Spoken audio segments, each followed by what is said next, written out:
Welcome back to the Not Carrie Bradshaw YouTube channel. In this video, we're going to be recapping, reviewing, discussing, kikiing about episode 9 of And Just Like That. We are continuing our Justice for Steve movement. Is Justice for Steve on par with Justice for Aiden? Can we discuss? Let's bring a little OG conversation into the comments. Let's talk about that. So the episode opens up with the ladies having a cute lunch, and I just want to say that a life hack that I have learned as a bitch who loves to go out to eat, especially if it's brunch, I struggle to pick between sweet and savory. So sometimes me and my friends will get a savory something for the table or a sweet something for the table, and everybody can have a bit. But I did peep, and love that Miranda and Carrie just switched meals because they wish they had gotten the other one. This is not important. I just peeped it and I was like, been there, relatable content. So Carrie has decided that she's going to give her vomit date another shot. Charlotte is being Charlotte regarding menopause. Charlotte can't never just say shit without it being a condescending dig. I think that I dislike Charlotte so much because I feel triggered, because I also have a friend like that where it's like, bitch, why you can't never just say stuff just regular? Why does it always have to have this undertone of shade? That's just it's unpleasant, okay? It's don't be that person. I also, I have a fear of menopause. No one who I know had an easy go of it. Particularly my mom, and that's typically who you talk to about, what lies ahead for you. Terrified of it. Doesn't sound fun. I think it was also kind of sobering that I was like, oh yeah, these women are of that age. And I was like, okay, I completely kind of forgot about that. So relatable content for the age group that we're in. Miranda is using white guilt to pressure the ladies into coming to Brooklyn and doing manual labor to paint the house of the women's shelter that Nya has convinced or pulled Miranda into. I'm still very much of the mind that the older I get, the more I just don't want diversity for diversity's sake. In this country, we segregate ourselves a lot. There are, of course, people who genuinely have friend groups that are diverse, particularly if they grew up somewhere like New York, but even New York is quite divided, or segregated rather, socioeconomically. But I'm okay with the Black characters, but I'm not impressed with what was done. I'm not impressed. It's fine, but I'm not impressed. And I just want to reiterate, I think I said it in an earlier video, when I was younger and I was watching Sex and the City, it never occurred to me that oh, they don't have any Black friends, because I'm from Atlanta and I didn't have white friends for a very long time because Atlanta's a very Black city. So, and then it was also during a time where there was so much Black TV. We had so many really good, rich Black television shows that I just didn't care. And I'm not someone who, I think that I'm just very lucky in that I grew up in Atlanta when I grew up in Atlanta. I'm not stressed about seeing myself reflected or represented in places where I otherwise wouldn't be. And that's just me. That's just my opinion. I'm not saying that everyone needs to feel that way. I said all that to say, again, I'm okay with these characters, but I'm not really impressed with the storylines or how they're being handled. It's fine that they're there, but okay, sure. So Lizette, the downstairs neighbor, she, comes up to Carrie with a peace offering of a ring because she's a jewelry designer who used to be a model. And she is very much me when it comes to promoting yourself or content creation. You really do have to promote yourself, but you want to do it in a way that feels organic and not gimmicky and not just you're trying to sell people and stuff. So she asked Carrie if she'll wear, one of her rings so that, she can get some sales or whatever. And it was also just a nice peace offering. But this also fast forwards us to Carrie having kind of this sobering moment about still wearing her wedding ring. Now, just as an aside, Lizette said that she's a huge fan of the podcast, but she didn't know that Carrie was a widow. did they not mention on the podcast that Carrie's husband had passed? I don't know. I don't know. Or it's like if you followed her on Instagram, did she not make mention of it or something? I don't know. That just seems like a bit of like, well, how you ain't know that? Like, is you lying? You might be lying, which is fine. So Carrie is, once again, thinking about being a widow.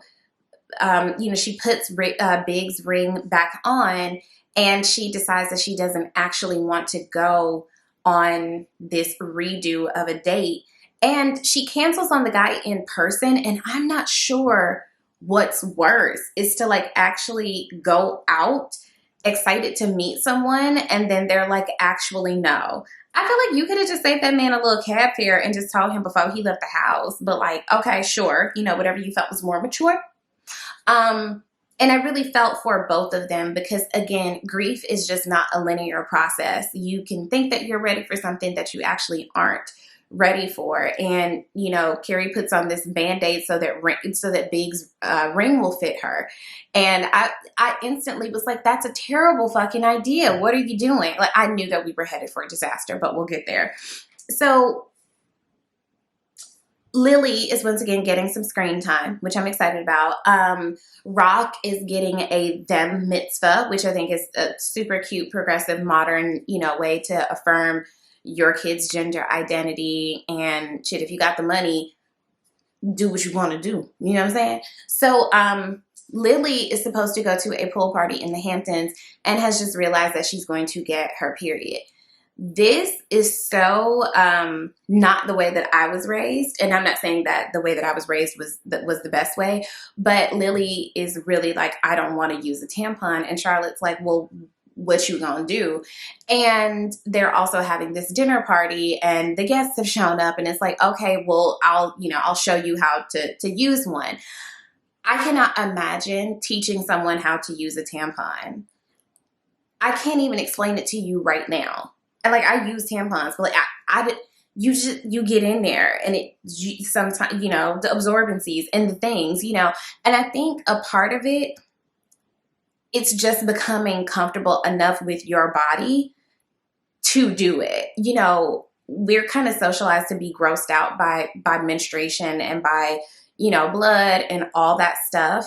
And so the idea of something as personal, but as common and intimate as using a tampon, it's like, eek! Like my mom really didn't want me to use them when I was younger because she just couldn't or, whatever.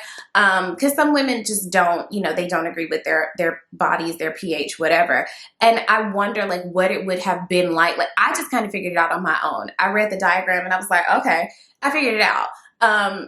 But it was really entertaining to watch someone who is as, buttoned up as Charlotte tried to explain this to her daughter. So Anthony shows up with a date who is a Holocaust denier. And I just want to say that there was no more appropriate response. Because what the shit? Like, are people out here doing that? Are people like that in real life? I thought people were just like that online or like, and I don't want to like attract this to my life, but like, do people really show up to places like that and express those opinions IRL? Gross. So, Charlotte is getting adjusted to not having her period, or so she thinks, and Lily is learning how to be more comfortable managing her period using a different product. So Miranda and Che, I guess, are progressing, child. Whatever. Miranda introduces herself as the girlfriend when Che is entertaining a couple of fans.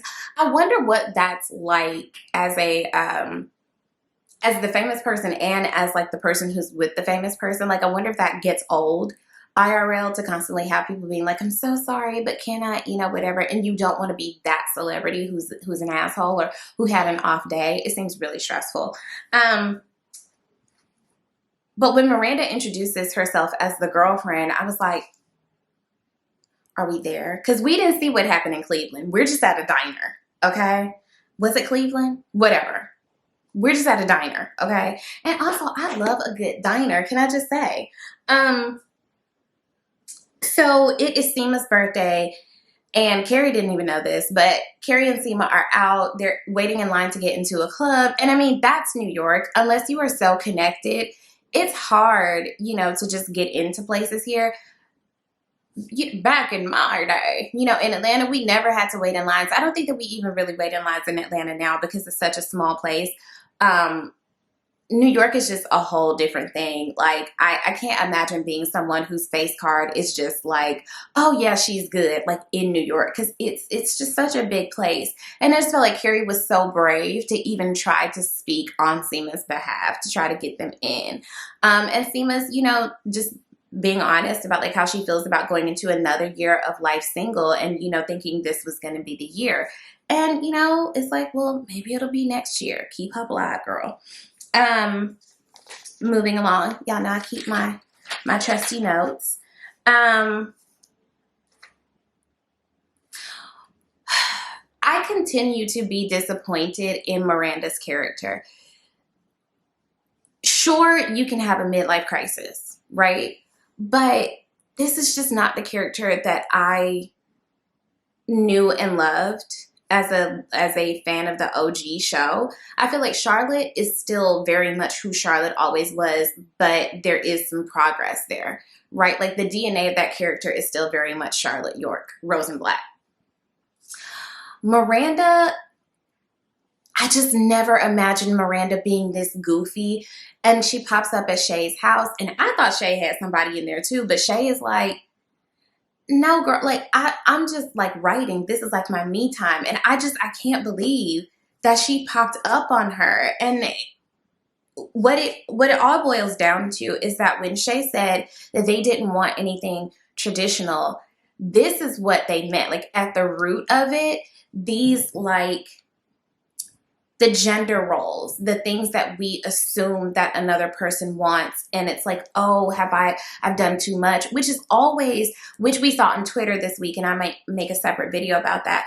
But we are always kind of making women second guess expression of desires, expression of expectations, expressions of love and affection and thoughtfulness, because you never want to look needy. You never want to look like you're doing too much. And it's really like people are so afraid of just being played or being embarrassed that they just play their cards so close to the chest that they aren't willing to be vulnerable at all. So in a way, you know, Miranda just wanted to do like a kind gesture of bringing some cookies. And it's like, who don't love cookies? I could go for a cookie right now.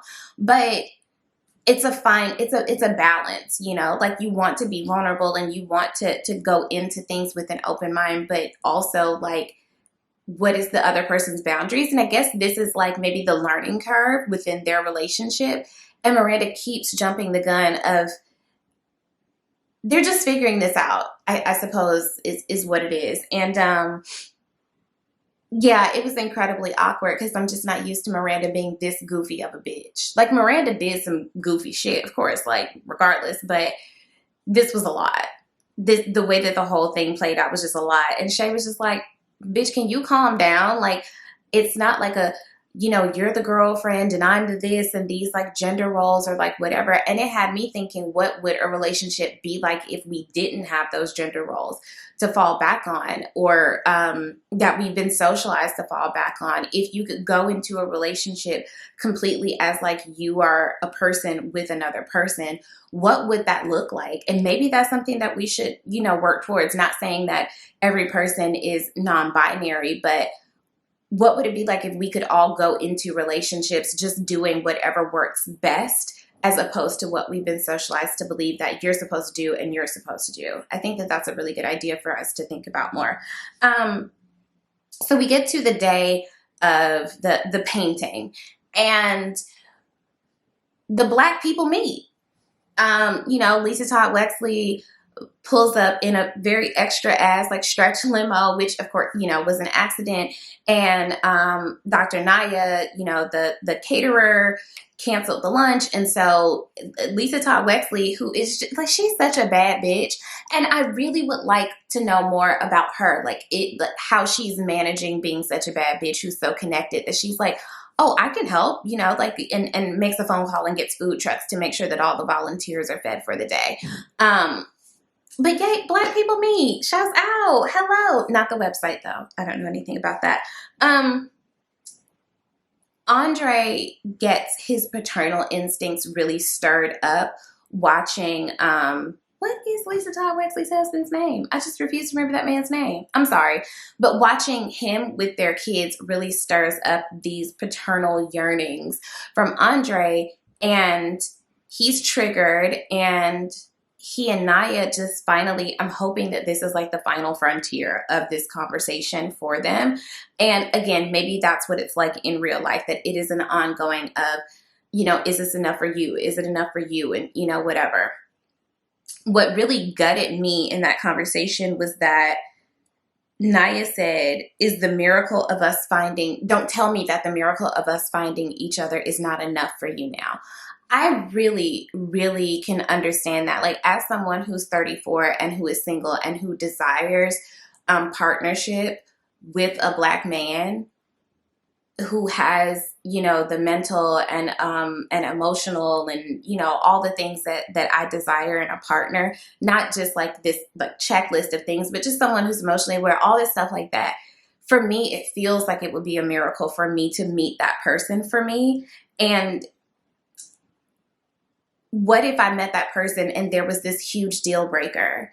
That would be so devastating. Like, it does feel like a miracle to meet the person to meet your person, and that they've now gotten to this crossroads where he feels like he just wants more. And I don't even think that saying that he wants more in terms of a family means that what they have isn't enough. I think it just means that he also wants that, you know, and that just really made me sad for them, because he truly looked like he was longing to be, you know, that kind of parent. But Nya was also like, I'm sure they have like nannies to help them, and they're more financially secure than we are, you know, like we're still renting. And those are realities that I guess Andre didn't really want to bring into the fact that he just wants kids. But it's also fair for Nya to be like, I don't know that we're there. And Nya is kind of like, you know, the grass ain't always necessarily greener. This is like a snapshot. You don't know what their lives are like, you know, when shit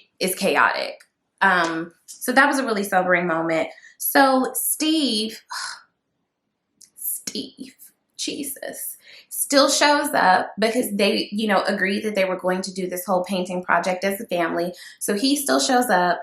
And he and Carrie are painting together. And I just want to say, I love a commitment to style. I love heels, but I'm also reasonable. Why are you painting in platforms? No.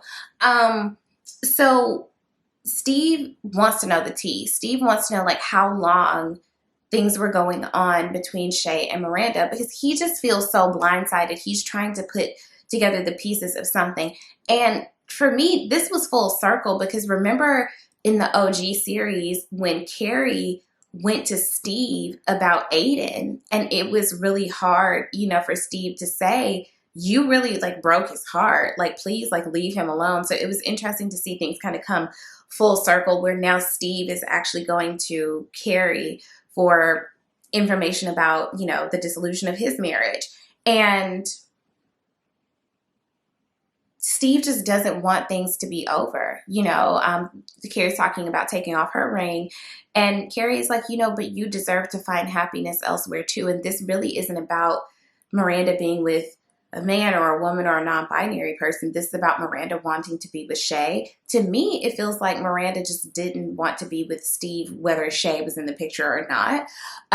But it's also like, how much is that information going to help or hurt you as well? Like, is it something you really need to know? Is it going to help you sleep better at night? I don't know. But then Carrie, you know, inevitably loses this ring, and Steve to the rescue, you know, he finds the ring like in the pipe or whatever. And it's just such a moment of like, I know that it's such a small thing, and this is a very heteronormative thing or whatever, but that Steve even just knows how to do something like that. It's just like, damn, Steve, I want you to be happy. And so he retrieves, you know, the ring for Carrie and everything, and that's all, you know, well and good. Meanwhile, back at the ranch, Seema meets an asshole. This guy seems like a pretentious jerk, but because Seema is like headstrong boss bitch, it's like, oh, she's met her match. Like, did she? Because it's like, you can be, you know, a confident, successful, whatever woman and not need to be with an asshole. I'm just saying, that guy seemed like an asshole. Which is the setup for, I guess this is going to be her love interest. We'll see what happens there. I knew Charlotte was going to get her period because she was wearing all white. It was primed for it. She was wearing all white, and I knew she was going to get her period. Lily loses her period string. We have all been there. Again, it's a matter of growing more comfortable with yourself. To manage a body that menstruates, you have to just learn at a certain point to be comfortable with yourself. You have to get real intimate with yourself. But I knew that period was going to come. So somehow losing the ring, albeit temporarily, brings Carrie back to a place where she decides that she actually does want to, you know, give the date with the teacher a third try. And I don't know how or why. Slide in the comments and let me know what y'all thought about that. Why did that prompt her to say, okay, let's try this again? I don't know. Let me know what y'all thought about that. So that's the episode. Again, thank you for joining me. Thank you for subscribing. If you are new or you're old, slide in the comments. Let me know what you thought about this episode. And also just know that this is a safe space for people of all identities, and I'm not going to be pressured into misgendering anyone, whether they are fictional or not. So thank you so much. And you guys take care, and I'll see you for the next episode. Bye.